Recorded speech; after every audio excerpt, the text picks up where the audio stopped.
Hi folks, Ben here from Lancasters, and a question we get asked a lot at the moment is what's going to happen with 2021 house prices?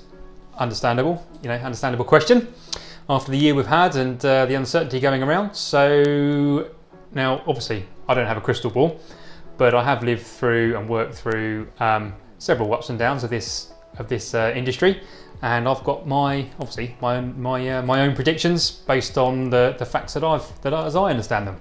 So I'm going to talk you through what I think is going to happen. Okay, so we'll start off by drawing a bit of a timeline, period of time, and if we break that down into quarters, so into 3-month periods, nice manageable chunks. So if we call this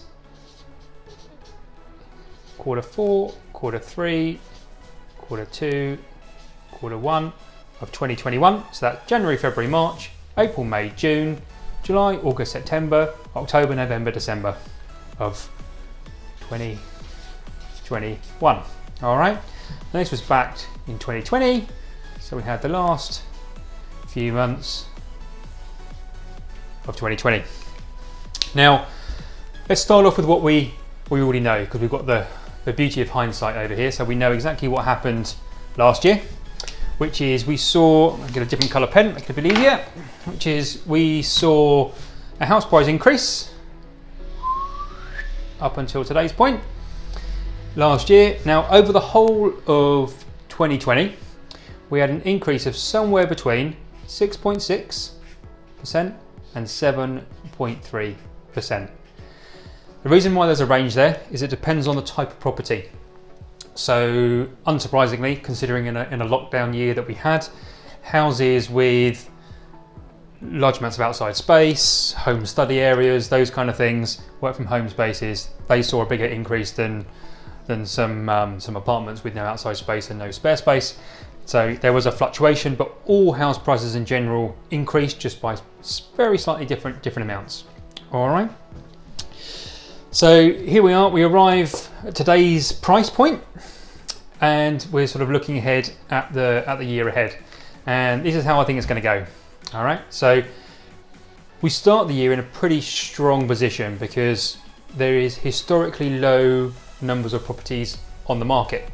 I've done this job for almost 20 years or more, and I've never ever seen the number of properties on the market, ever seen it so low.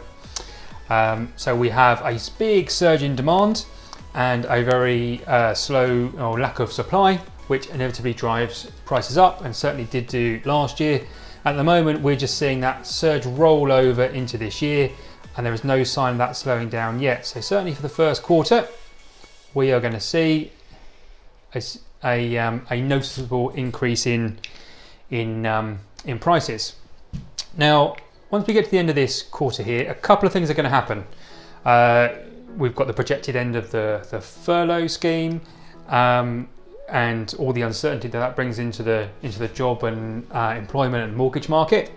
And we've also got the predicted end of the stamp duty holiday, which is significant for a couple of reasons. One, of course, it's a cash saving for most people, but also it's a final bit of stimulus to the market. So although in cash terms it might not be the be all and end all, it is the final straw that pushes a lot of people over the line and deciding to actually sell. And that actually selling, bringing stock to the market, is what drives the market forward, because there's more demand than there is supply, so supply drives the market.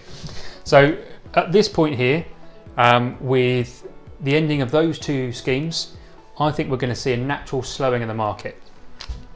Not a reduction, a slowing. So at this point, I reckon whatever the price point is at the end of Q1 and beginning of Q2, I reckon that's going to continue a relatively flat level all the way through Q2 and through Q3. Because what will happen is you'll get to here, people will naturally slow down because of those reasons I've discussed, and it will take time for them to settle down, work out which way's up, build a bit of consumer confidence back into the market, and then start increasing again. Okay, so there you go. That's my prediction is that I think we will see some strong, noticeable, noteworthy growth in Q1, a little bit of a plateau in Q2 and Q3, and back into a steady bit of growth in Q4. Now, obviously none of that is a downward tick, and none of it is going skyrocketing. I don't think we're going to go up, huge amounts. In fact, I'm going to put some numbers to it. There you go. Nail my colours to the mast.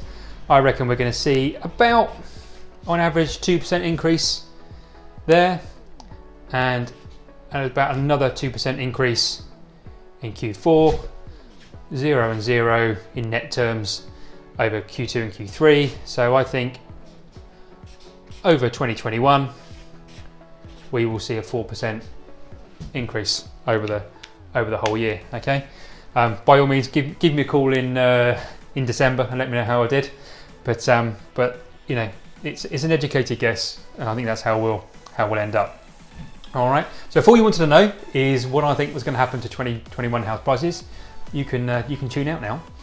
But there's something here I just want to quickly talk to you about as well, is that whenever in a market you have a plateau, a leveling of a market, there's always some wise guy down the pub who knows it all, who tells you there's been a house price drop. But then when you look back at land registry data, there hasn't. And you're trying to understand the difference between the two there. So I'll explain it to you. Basically what happens is, if we look at an exploded view of that point there when it plateaus, is house prices increase at a nice steady rate and then they plateau off.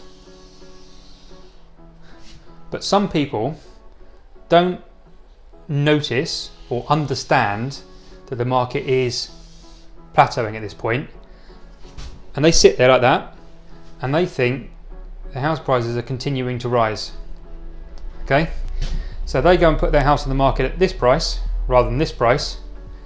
The market says, hang on a minute, that's too high, I'm not going to sell. So they then happen to reduce their price to catch up with the market again. All right, and they see that as a loss.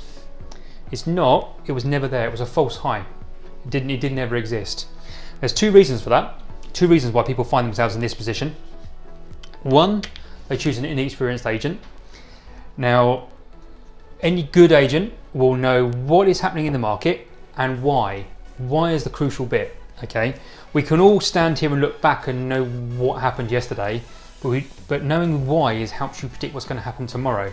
So just because prices increase in January, February and March doesn't necessarily mean that they will increase in April, May and June, because of the external factors involved.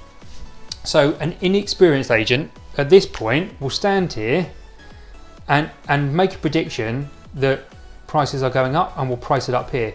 Or even worse, they'll stand at this point in time and kind of go, well, I don't really know what happened just like the last few weeks, but I know this year so far it's gone up, so it must be about here, like pin the tail on the donkey, it must be about here somewhere by now.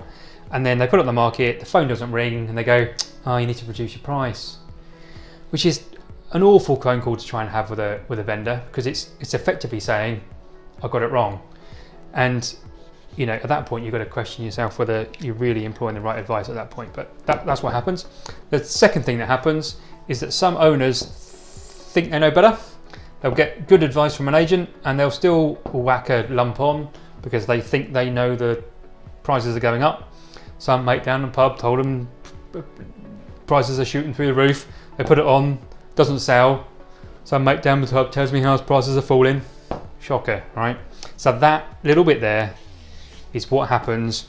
There will be a point in April, May when you'll hear a newspaper headline or a news headline about property prices falling. It won't be, it will just be that bit there.